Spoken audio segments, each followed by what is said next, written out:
Alright guys, here with a prediction on the upcoming fight between Errol Spence Jr. and former WBO light welterweight champion Chris Algieri. Now, I'll start with Errol Spence Jr. Now, he's a very promising undefeated young prospect from America. He's 19-0 with 16 KOs. He's a southpaw. He's very fast. He stands at around 5'10", I think. He moves very well. He's very quick, very sharp, very explosive. You know, he's a very promising young prospect.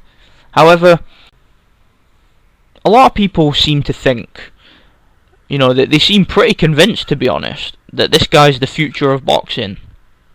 And to be honest, I think it's far too early in this guy's career to be making claims like that. I mean, especially when the best victory on his record was against Chris Van Heerden. Now, Chris Van Heerden is a decent opponent. I've seen this guy fight many times. He's an awkward, tricky southpaw from South Africa who held on to the IBO belt for a while at welterweight.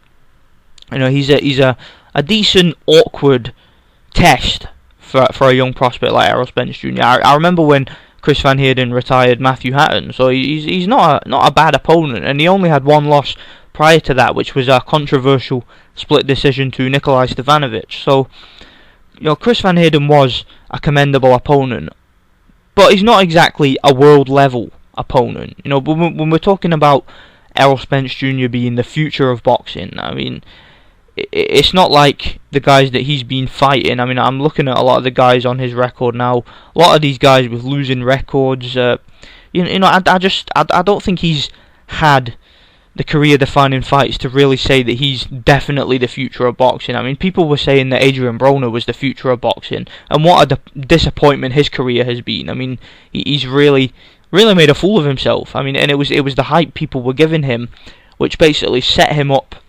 for disappointment.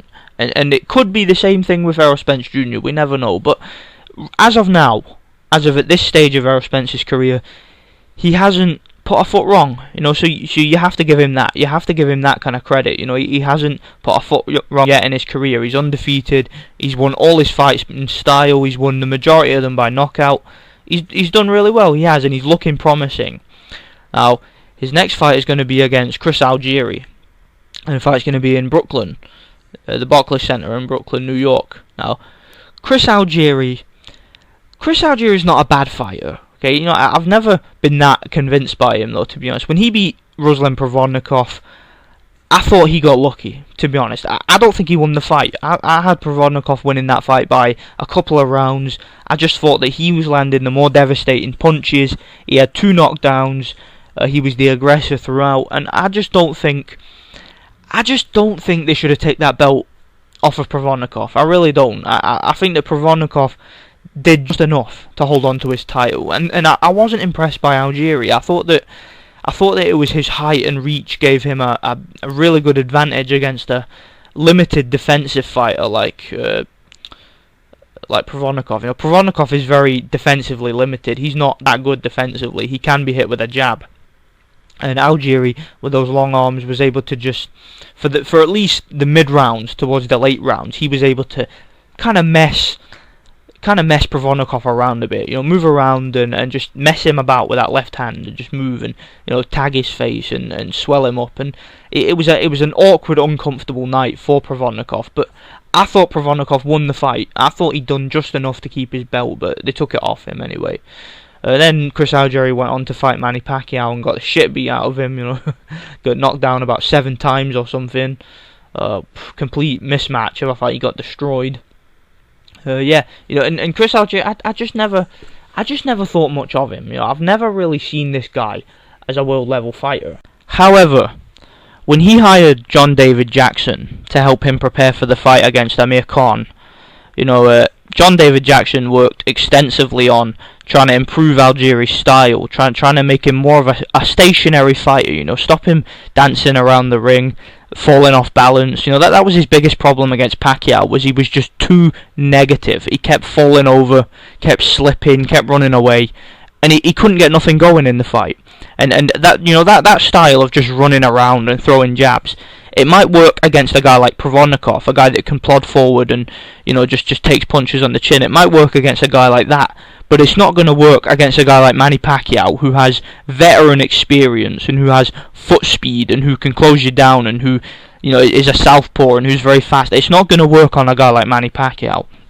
And he got his tactics all wrong and he got exposed.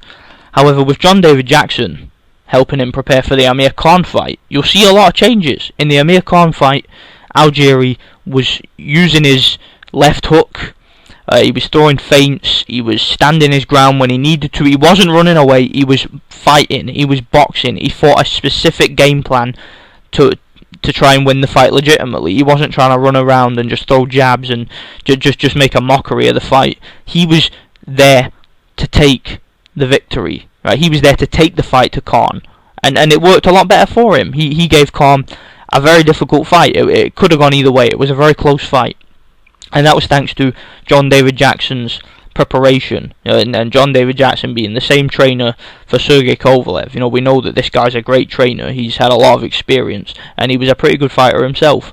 So we know that John David Jackson can bring something new to Algieri. Now, I'm not sure if Algieri is still working with John David Jackson. He might not be. I'm not 100% sure, but we know that influence is still going to be there either way.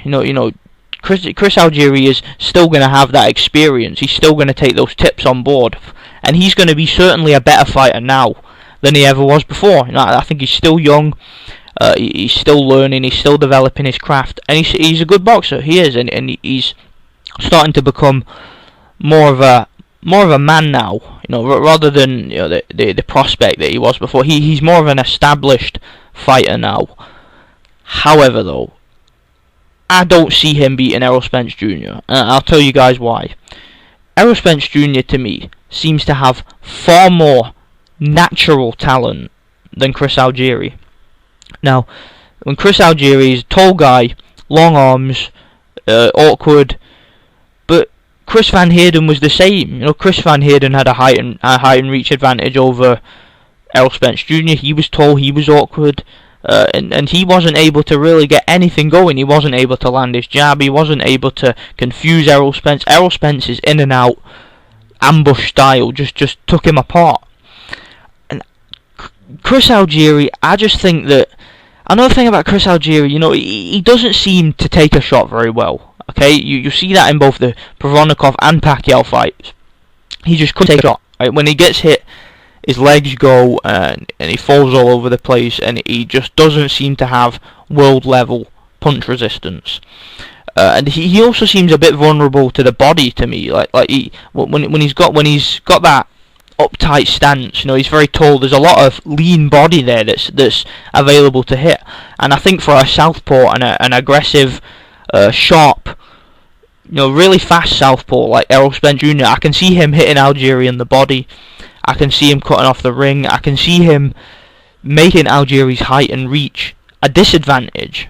Whereas in the Provodnikov fight, it was a big advantage for Algieri. In this fight, if Errol Spence Jr. is able to get inside, I don't see anything that Chris Algieri can do to stop him. And even on the outside, Chris Algieri is not as fast or as sharp as Errol Spence Jr. And I think probably the biggest problem with Chris Algieri, the biggest issue with this guy, is he just does not have punching power. Okay, he just does not have the kind of power to trouble a young, unbeaten guy like Errol Spence Jr. I'm expecting, if there's a knockout in this fight, which is a distinct possibility, I believe that Errol Spence Jr. will be the one to get that knockout, not Chris Algieri. Now, Chris Algieri's only chance is if he's able to somehow dominate this fight from the outside behind his jab. And I just don't think he's going to be able to do it. So I'm picking Errol Spence Jr. in this fight. I think he's going to make it 20-0. So I think that the most likely outcome of this fight is Errol Spence by a wide unanimous decision. However, a stoppage is not impossible. It could happen.